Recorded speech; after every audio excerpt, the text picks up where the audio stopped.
The major markets recovered from the drop that took place at the end of January. The gains were fairly consistent, as all 5 indices added around 4 to 6 percentage points last week. The Nasdaq resumed the winning spot once again, but remains ever so slightly behind emerging markets year to date.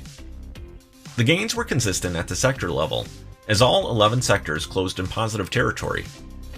Healthcare closed minimally positive, with a gain of 50 basis points.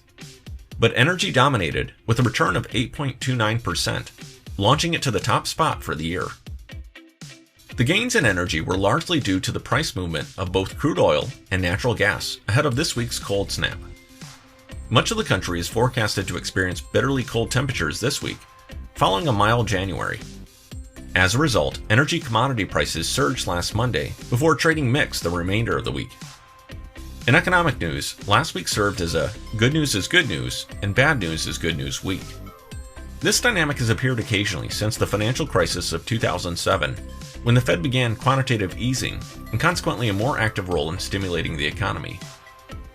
Good news like positive economic indicators and earnings results can be taken as a sign of more positive news to come. However, poor earnings results and lackluster, if not negative economic results could signal the potential for future stimulus from the Fed or Congress. Monday's ISM manufacturing report marked the 8th consecutive month of expansion, with a reading of 58.7%. Meanwhile, Friday's non-farm payroll report reflected 49,000 new jobs, slightly below estimates of 50,000. Furthermore, December was updated from an initial loss of 140,000 to a revised loss of 227,000.